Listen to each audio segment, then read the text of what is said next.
Guys നമ്മക്കൊപ്പം ഒരു നെയിൽക്കോണിന്റെ മിക്സിങ്ങിന്റെ video ആണ്. നമ്മളൊരു ബൗൾ എടുത്ത് അതിലേക്ക് നെയിൽക്കോണിന്റെ ലിക്വിഡ് ആദ്യം ഒഴിച്ചു കൊടുക്കാം. നെയിൽക്കോണിന്റെ ലിക്വിഡ് ഒരു തുള്ളി പോലും കളയാൻ പാടില്ല കേട്ടാ. ഓരോ തുള്ളി നമ്മൾ എടുത്തിട്ടാണ്.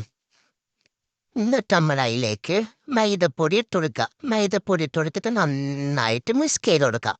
സോറി മിക്സ് ചെയ്ത് കൊടുക്കുക. പിന്നെ ഗൈസ്, നെയിൽക്കോണ് യൂസ് ചെയ്യുമ്പോൾ ശ്രദ്ധിക്കേണ്ട കുറേ കാര്യമുണ്ട്. നിങ്ങൾ നെയിൽക്കോൺ യൂസ് ചെയ്യുമ്പം പ്രോപ്പറായിട്ട് യൂസ് ചെയ്യാൻ നോക്കുക.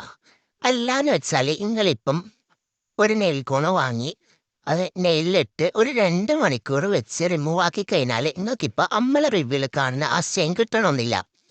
മാക്സിമം നമ്മൾ നെയിൽക്കോൺ യൂസ് ചെയ്യുമ്പം 6 to 8 ഹവേഴ്സ്, അതായത് 6 മുതൽ 8 മണിക്കൂർ വരെ നിങ്ങളെ നെയിലിൽ വെക്കണം. ഓവർനൈറ്റ് യൂസ് ചെയ്യുന്നതായിരിക്കും ഏറ്റവും ബെറ്റർ. അത് യൂസ് ചെയ്ത് കഴിഞ്ഞ് 24 മണിക്കൂർ കഴിയുമ്പോഴായിരിക്കും നിങ്ങളുടെ കയ്യിൽ ആ വൺ ടൈം യൂസിൻ്റെ പ്രോപ്പറായിട്ടുള്ള സ്റ്റെയിൻ ഉണ്ടാവുക, സ്റ്റെയിനിലെത്തുക.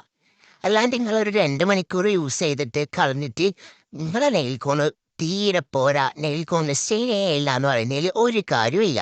എൻ്റെ നെയിൽക്കോൺ എന്നല്ല, ഏതൊരു ആർട്ടിസ്റ്റിൻ്റെ കയ്യിൽ നിന്ന് നെയിൽക്കോൺ വാങ്ങിയിട്ടും പ്രോപ്പറായിട്ട് യൂസ് ചെയ്യാണ്ട് നിങ്ങൾ 1-2 മണിക്കൂർ യൂസ് ചെയ്തിട്ട് സ്റ്റെയിൻ ഇല്ല എന്ന് പറയുന്നതിൽ ഒരു കാര്യവും ഇല്ല.